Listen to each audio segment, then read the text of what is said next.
الحمد لله نحمده ونستعينه ونستغفره ونؤمن به ونتوكل عليه ونعوذ بالله من شرور أنفسنا ومن سيئات أعمالنا من يهده الله فلا مضل له ومن يضلله فلا هادي له وأشهد أن لا إله إلا الله وحده لا شريك له وأشهد أن محمدا عبده ورسوله أرسله بالحق بشيرا ونذيرا أما بعد فإن خير الحديث كتاب الله وخير الهدي هدي محمد صلى الله عليه وسلم وشر الأمور محدثاتها وكل محدثة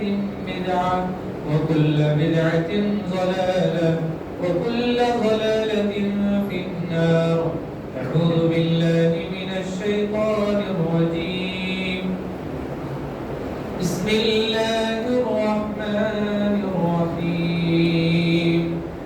يوم نقول لجهنم هل امتلأت وتقول هل من مزيد وأزلفت الجنة للمتقين غير بعيد هذا ما توعدون لكل أواب حفيظ من خشي الرحمن بالغيب وجاء بقلب منيب ادخلوها بسلام ذلك يوم الخلود لهم ما يشاءون فيها ولدينا مزيد وكم أهلكنا قبلهم من قرن هم أشد منهم بطشا فنقبوا في البلاد هل من محيص إن في ذلك لذكرى لمن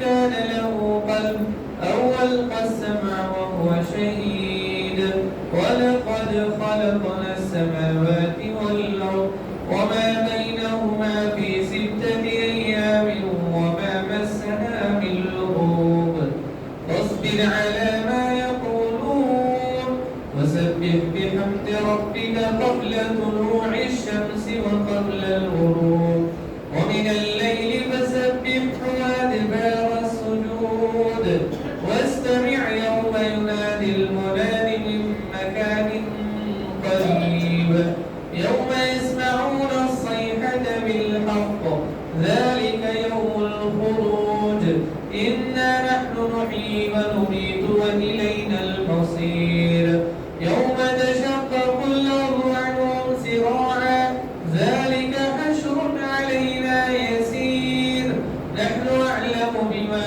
يقولون وما أنت عليهم بجبار فذكر بالقرآن من يخاف وعيد. وقال الله تعالى في موضع آخر يا أيها الناس إنا خلقناكم من ذكر وأنثى وجعلناكم شعوبا وقبائل لتعارفوا إن أكرمكم عند الله يتقاكم إن الله عليم خبير.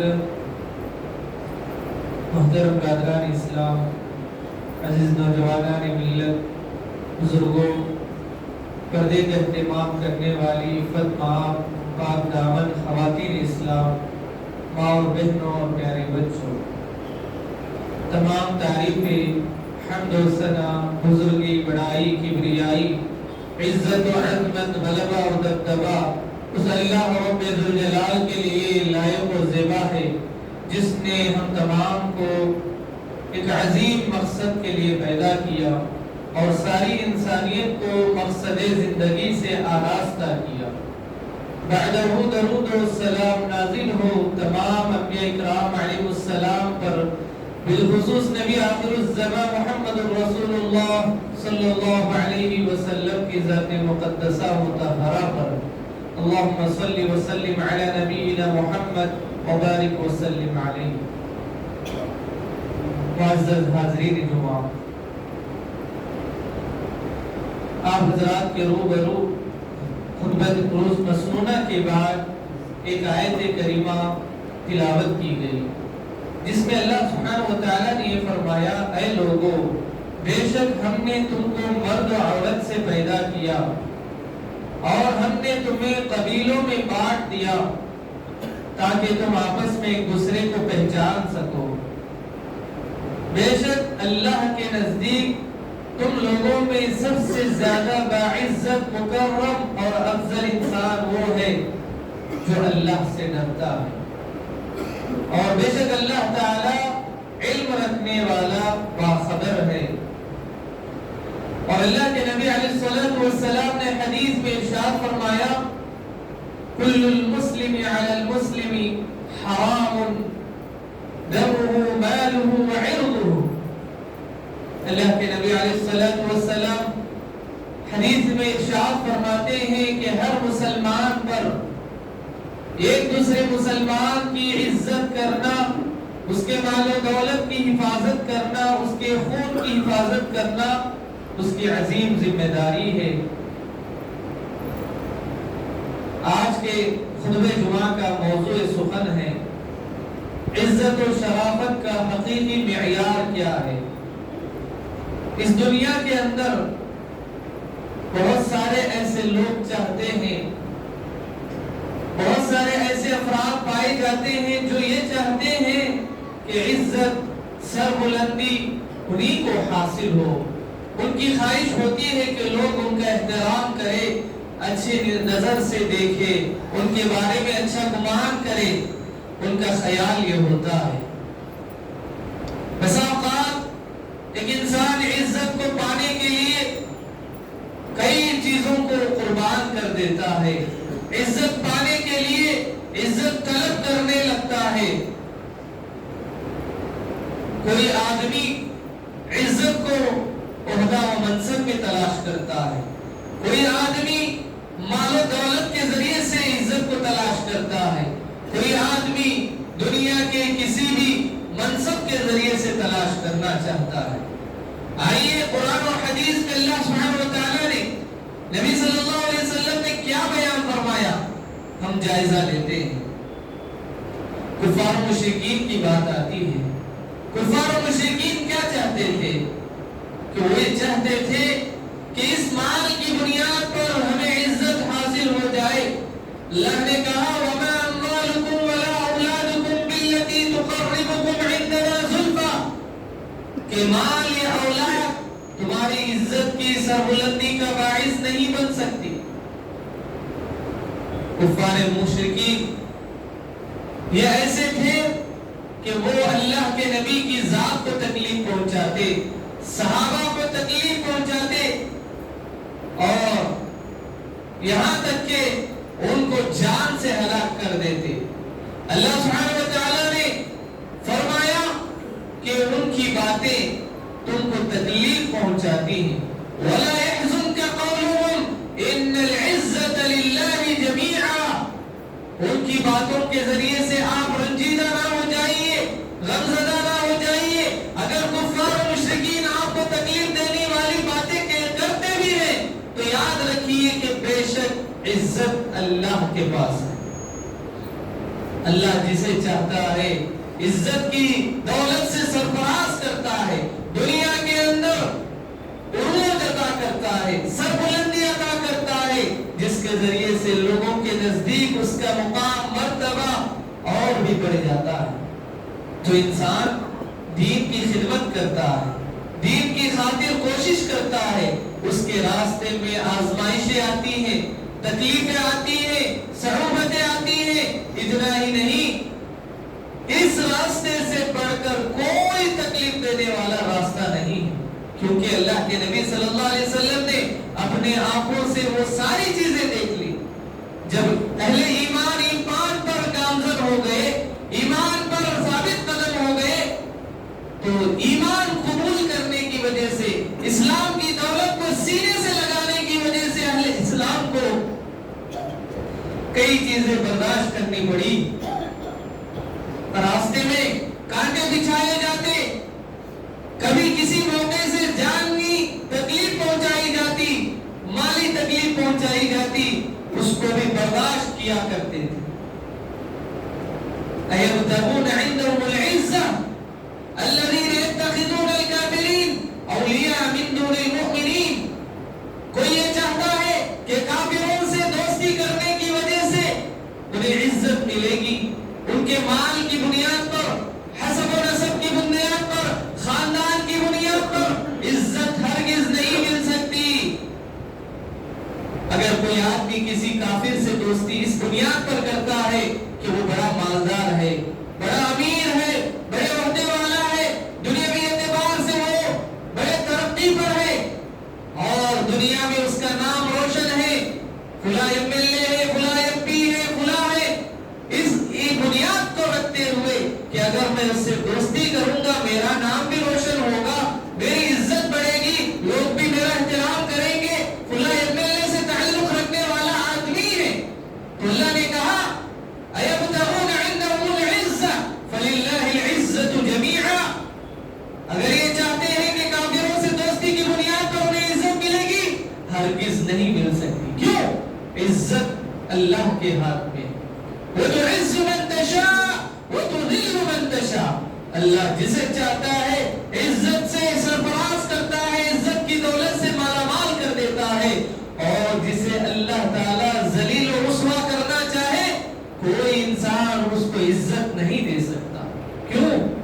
عزت و ذلت کا مالک اللہ سبحانہ و تعالی ہے۔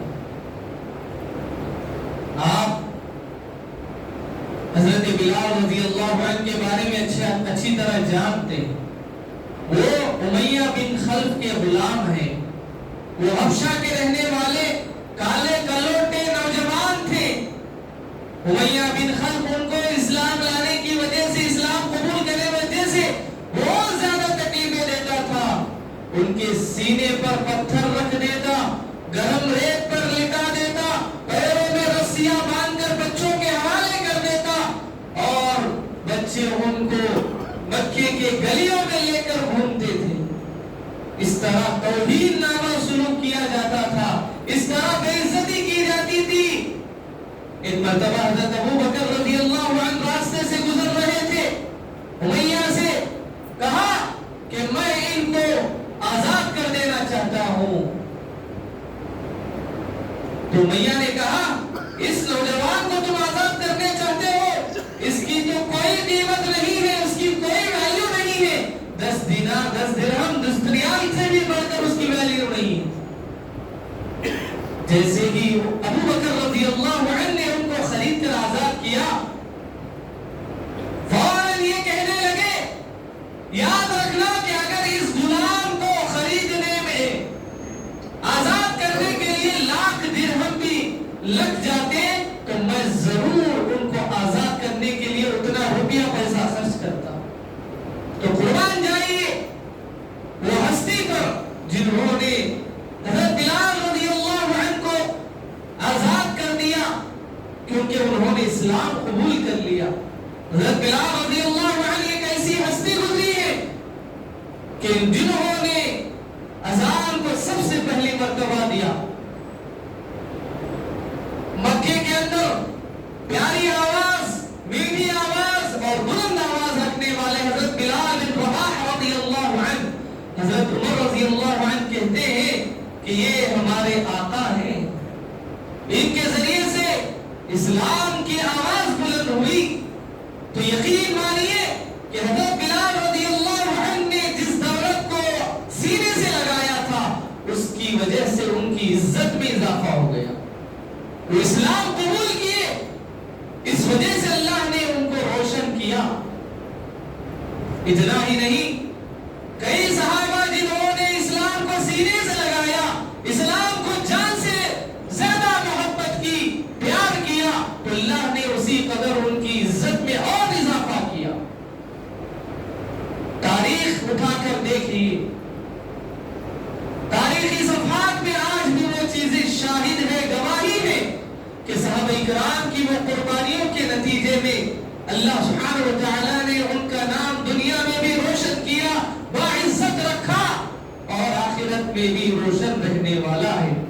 اور اللہ نے کہا وَلِلَّهِ الْعِزَّةُ وَلِرَسُولِهِ وَلِلْمُؤْمِنِينَ وَلَكِنَّ الْمُنَافِقِينَ لَا يَعْلَمُونَ. حقیقی معنوں میں عزت سربلندی کس کے لیے ہے؟ اللہ کے لیے، رسول کے لیے، اہل ایمان کے لیے. اللہ تعالیٰ مومنوں کو عزت دے رہا ہے صرف اور صرف اس کے دل میں پائے جانے والے ایمان کی وجہ سے. آج ہمارے ایمان کو زنگ لگ چکا ہے، ہمارا ایمان زنگ آلود ہو چکا ہے. ایمان کو پاک و صاف کرنے کی ضرورت ہے. محترم بھائیو، اتنا ہی نہیں، اللہ سبحانہ و تعالیٰ قرآن مجید کے اندر یہ بھی بیان فرماتا ہے یا ایھا الذین آمنوا ان تنصروا اللہ ینصرکم ویثبت اقدامکم. اگر تم اللہ کی ذات کی مدد کرو گے، اللہ تمہاری مدد کرے گا، تمہیں سربلندی عطا کرے گا، تمہیں حقیقی عزت سے سرفراز کرے گا. عزت ہم یہ چاہتے ہیں کہ سامنے والا ہماری عزت کرے، ہمارا احترام کرے، ہمارے ساتھ اچھا سلوک کرے، ریسپیکٹ کرے. یہ مقولہ مشہور ہے گیو ریسپیکٹ ٹیک ریسپیکٹ. ہم یہ کہہ دیتے ہیں کہ عزت دو عزت لو. حقیقی معنوں میں عزت ہم کو اسی وقت مل سکتی ہے جب ہم اللہ اور اس کے رسول کی تعلیمات کا احترام کریں اور اللہ نے جو فرامین بیان کیے ہیں اس کے مطابق عملی زندگی بسر کریں. تو یاد رکھیے کوئی بھی قوم ذلیل نہیں ہو سکتی، کیونکہ اللہ کے نبی علیہ الصلوۃ والسلام حدیث میں ارشاد فرماتے ہیں، ابن ماجہ کی حدیث ہے، ان اللہ یرفع بهذا الكتاب اقواما ويضع به آخرین.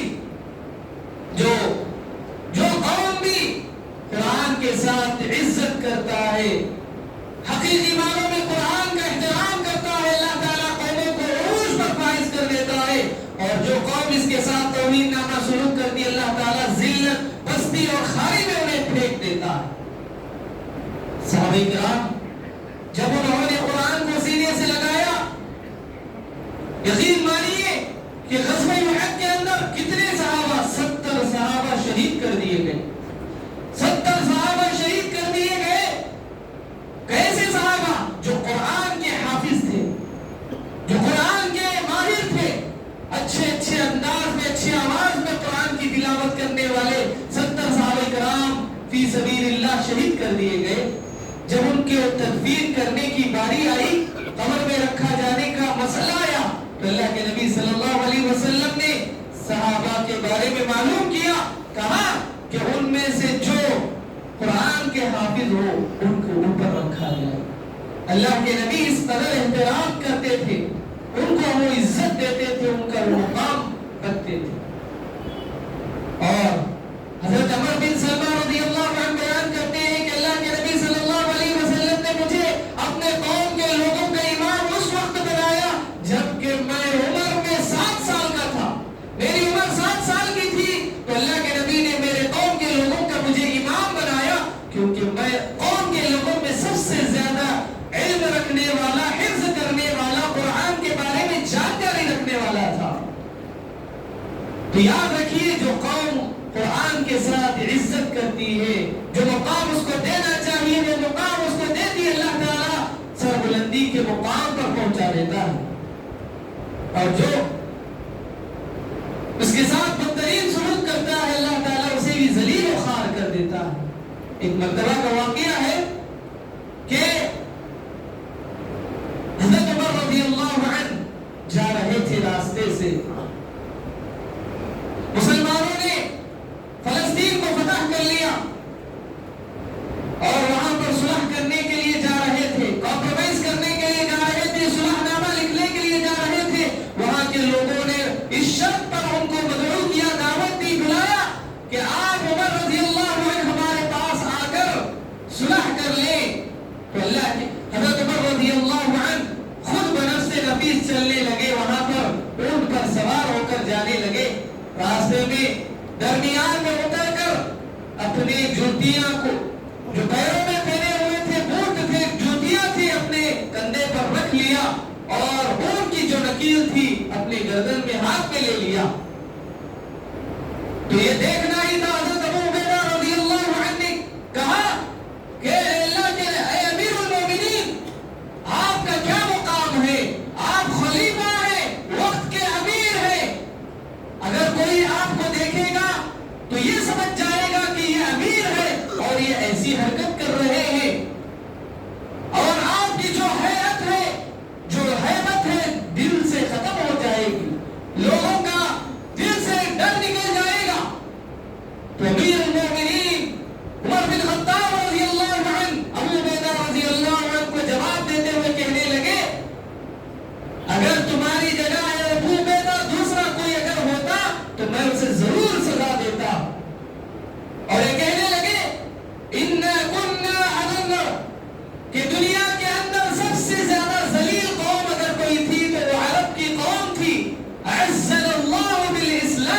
اللہ سبحانہ و تعالیٰ نے ہمیں اسلام کے ذریعے سے عزت عطا کیا، سربلندی عطا کی۔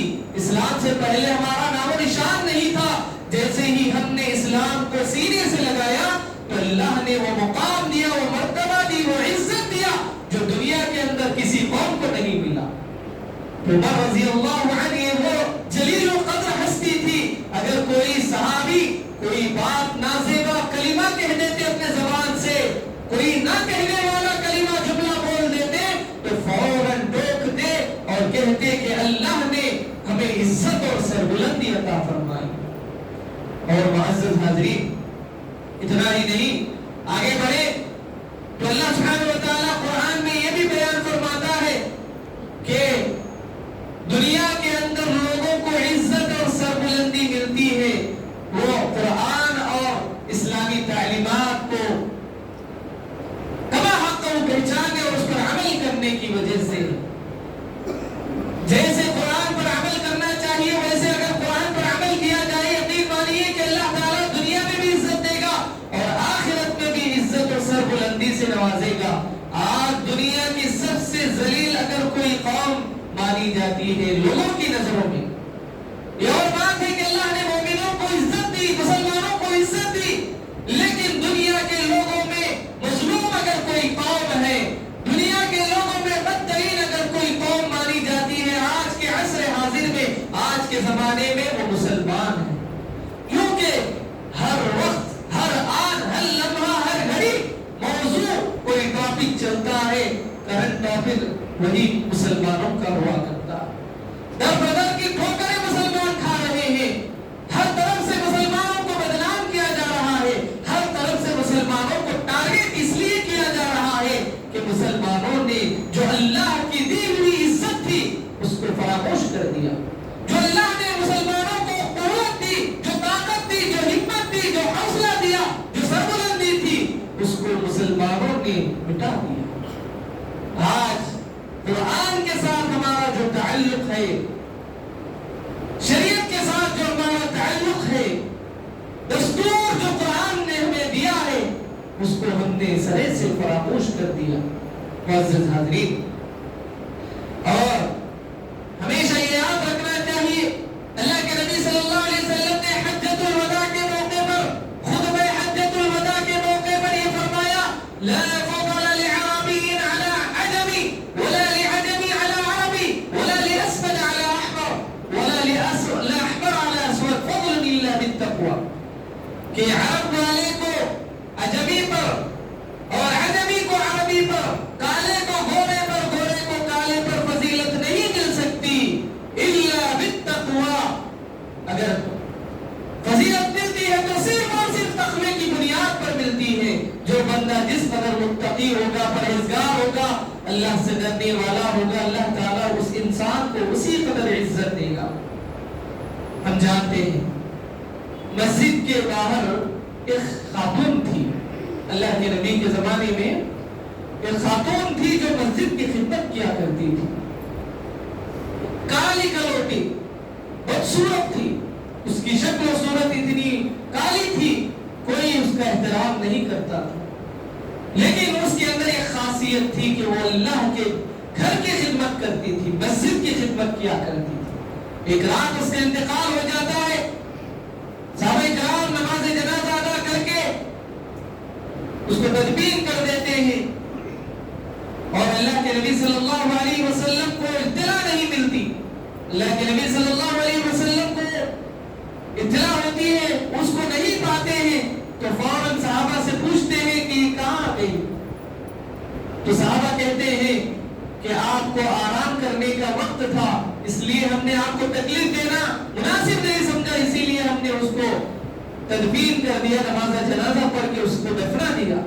اللہ کے نبی صلی اللہ علیہ وسلم نے فوراً کہا، تم نے مجھے اطلاع کیوں نہیں دی؟ مجھے اطلاع دینا چاہیے تھا۔ فوراً اللہ کے نبی نے کہا کہ اس کی قبر بتاؤ، اور آپ وہاں اس کی قبر پر جا کر نماز جنازہ ادا کی، اور کہنے لگے کہ ایسی خاتون تھی کہ یہ جو اللہ کے گھر کی خدمت کیا کرتی تھی۔ محترم بھائیوں، اللہ تعالیٰ ہمارے صورتوں کو نہیں دیکھتا،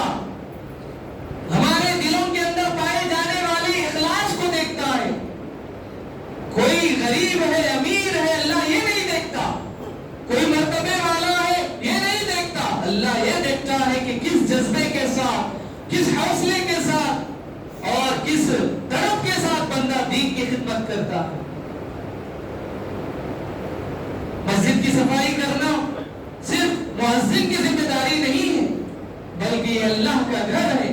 ہم میں سے کوئی بھی آدمی آگے بڑھ کر مسجد کی صفائی کرے، کوئی بولے یا نہ بولے، اللہ کا گھر ہے۔ ہم جس طرح اپنے گھر کی صفائی کا خیال کرتے ہیں، یہ بدر جولا اللہ کا گھر ہے، ہم اس کا خیال کرنا چاہیے، اس کا بدلہ اللہ پر چھوڑنا چاہیے۔ ان اجری اللہ علی اللہ۔ ہم شکایت کرتے ہیں کہ وہاں صفائی نہیں ہے، فلاں جگہ پر ایسا ہے، فلاں جگہ پر ایسا ہے، ذمہ داروں کو ہم تاکید کرتے ہیں اور بتاتے ہیں، فلاں شکایت کرتے ہیں۔ ہاں ذمہ دار ہے، موجود ہے، جو جتنا ہمارے اندر طاقت ہے، فلاں جگہ پر گندگی ہے، اگر ہمارے اندر طاقت ہے اسے دور کرنے کی، ہم اللہ نے ہمیں دیا ہے تو ہمیں کرنا چاہیے۔ شکوے شکایتیں کرنے سے صرف باتیں رہ جاتی ہیں، لیکن اگر جذبے کے ساتھ، اس نیت کے ساتھ کہ اللہ تعالیٰ ہمیں اس کا بہترین بدلہ دے گا، تو اگر ہم اس کی خدمت کریں گے تو اللہ کی نظر میں ہمارا اونچا مقام بھی ہوگا، لوگوں کی نظر میں بھی ہماری عزت ہوگی۔ ہمیں چاہتے ہیں کہ لوگ ہمارا احترام کریں، لوگ ہمارے کو فلاں منصب پر ہے تو ہی ہمیں عزت ملے گی، فلاں صدر ہے، فلاں سیکریٹری ہے، فلاں خازن ہے، دنیا کے لوگوں کی نظر میں یہ اہمیت ہے، لیکن اللہ کی نظر میں جو اہمیت ہے وہ اس مقام کو دیکھ کر ہے کہ بندہ دین کی خدمت کیسے کر رہا ہے، اس کے دل کے اندر اخلاص کیسا ہے، وہ چاہے کالا ہو کہ گورا ہو، اللہ کو اس کے دل کی ادا پسند ہے، نہ کہ اس کے ظاہری عمل کو دیکھ کر۔ معزز حاضرین، آخری بات یہ ہے کہ اللہ سبحانہ و تعالی قرآن مجید میں متعدد مقامات پر عزت سربلندی کے سلسلے میں بیان فرمایا، اور یہ بھی کہا من بطأ به عمله لم يسرع به نسبه، جس انسان کو اس کا عمل پیچھے کر دے، اس کا خاندان اس کو آگے ہرگز نہیں بڑھائے گا۔ مثلا باپ بڑے اثر و رسوخ والا تھا، باپ کی پہچان دنیا کے اندر بہت زیادہ تھی، لیکن بیٹا وہ ایسا ناگوار نکلا، ان پڑھ نکلا، جاہل نکلا، نہ دنیا میں کچھ کر پایا، کچھ کرنے کے قابل بنا، اس کے اندر کوئی صلاحیت نہیں تھی، تو اس کے اندر یہ صلاحیت نہ پائے جانا، عمل جس انسان کے اندر نہ ہو، خاندان کی بنیاد پر اسے آگے ہرگز نہیں بڑھایا جا سکتا۔ آج دنیا کے لوگوں کے اندر یہ چیز پائی جاتی ہے، جو سیاسی لوگ ہوتے ہیں ان کے اندر یہ پایا جاتا ہے کہ اگر باپ MLA ہے، فلاں MP ہے، تو بیٹے کو بھی اس فیلڈ میں داخل دیا جاتا ہے، چاہے کہ اسے پڑھنا لکھنا ہے کچھ نہ ہے، لیکن اس کو مالداری کی بنیاد پر، پیسوں کی بنیاد پر اسے وہ سیٹ مل جاتی ہے۔ لیکن دین کے اندر ایسا نہیں ہے۔ اگر باپ دیندار ہے، باپ اللہ سے ڈرنے والا ہے، بیٹے کو چاہیے کہ وہ بھی اللہ سے ڈرنے والا بنے، عمل کرنے والا بنے۔ باپ عالم ہے، بیٹا جاہل ہے، تو باپ کی صورت کو دیکھ کر بیٹے کو کامیابی ہرگز نہیں ملے گی۔ من بطأ به عمله لم يسرع به نسبه، جس انسان کو اس کا عمل پیچھے کر دے، اس کا خاندان اسے آگے ہرگز نہیں بڑھا سکے گا۔ آگے بڑھنے کے لیے ایمان اور عمل دونوں شرط ہے، تو ہمیں چاہیے کہ حقیقی معنوں میں سربلندی حاصل کرنے کے لیے، جو مقام پانا ہے اس مقام کو حاصل کرنے کے لیے کوشش کرنی چاہیے۔ ہم تقاضا کرتے ہیں فلاں چیز کی کمی کی بنیاد پر، ہم لوگوں سے ہی کہتے ہیں فلاں چیز کی کمی ہے، فلاں چیز کی کمزوری ہے، لیکن حقیقی معنوں میں اللہ کے نبی صلی اللہ علیہ وسلم نے جس چیز کو ہمارے لیے اسوہ بیان کیا، اسے اپنانے کی ضرورت ہے۔ شریعت کی تعلیمات کا احترام کرنے کی ضرورت ہے، قرآن اور سنت کے علم بردار بننے کی ضرورت ہے، قرآن اور حدیث کے خالص اپنانے والے کی ضرورت ہے۔ اللہ کا فضل اتنا ہے ہم پر کہ آج ہر چیز ہمارے سامنے واضح طور پر سمجھا دی گئی۔ اگر کوئی حدیث صحیح ہے اس کی بھی وضاحت ہے، اگر کوئی حدیث ضعیف ہے تو اس کی بھی وضاحت الحمدللہ آج موجود ہے۔ پچھلے زمانوں میں کیسے ہوتا تھا؟ ایک حدیث کو پانے کی خاطر 300 400 500 میل سفر کرنا پڑتا تھا. اور کیسے سفر ہوتا تھا؟ پیدل چل کے، گھوڑ سواری کے ذریعے سے یا اونٹوں پر سفر کیا کرتے تھے. اس میں مہینے مہینے ایک حدیث کی تلاش میں لگ جاتے. لیکن الحمدللہ آج اب اگر بیٹھ کر آپ فون میں یا آپ کے سسٹم میں بھی اگر آپ بٹن دباتے ہیں، الحمدللہ وہ چیز آپ کے سامنے کھلا آ جاتی ہے. اہل علم آپ کے درمیان موجود ہیں تو ان کے ذریعے سے آپ اس کا سہارا لینا چاہیے. یہ چند باتیں تھی میں نے آپ کے سامنے گوشے گزار کی. امید کرتا ہوں کہ آپ نے اس کو بغور سماعت کیا ہوگا اور یقیناً انشاءاللہ عمل کرنے کی کوشش کریں گے. اللہ سے دعا ہے اللہ تعالیٰ ہم تمام کو قرآن و سنت کے عالم بردار بننے کی توفیق عطا فرمائے. اللہ تعالیٰ ہمیں حقیقی معنوں میں قرآن کا احترام کرنے، اس کے ذریعے سے عزت حاصل کرنے کی توفیق عطا فرمائے. اللہ تعالیٰ سارے دنیا انسانیت کے مسلمانوں کو عزت و سربلندی عطا فرمائے. اللہ تعالیٰ ہم تمام کو ذلت و خواری جیسے رسوائی سے محفوظ فرمائے. اللہ تعالیٰ ہم تمام کو پنجگانہ نماز پابندی سے پڑھنے کی توفیق عطا فرمائے. اللہ تعالیٰ ہمیں اللہ کے نبی کے اس فرمان کے مطابق ایک دوسرے کے مال کی، خون کی، عزت کی، آبرو کی حفاظت کرنے کی توفیق عطا فرمائے. اللہ تعالیٰ جب تک ہمیں زندہ رکھے، اسلام پر زندہ رکھے اور اللہ خاتمہ بالخیر نصیب فرمائے. اللہ تعالیٰ بیماروں کو بیماری سے نجات عطا فرمائے، قرض داروں کو قرضوں سے نجات عطا فرمائے. اللہ تعالیٰ ہمارے والدین پر، اہل اولاد پر رحم و کرم کا معاملہ فرمائے. اللہ تعالیٰ قبر والوں کو قبر کے نور سے منور فرمائے. آخرت کے مراحل اللہ سب کے لیے آسان فرمائے. اللہ تعالیٰ بیواؤں کو غیب سے جوڑے نصیب فرمائے. آمین. بارک اللہ لنا ولکم فی القرآن العظیم ونفعنا وإياكم بالآيات والذكر الحكيم إنه تعالى جواد كريم ملك رؤوف رحيم ورب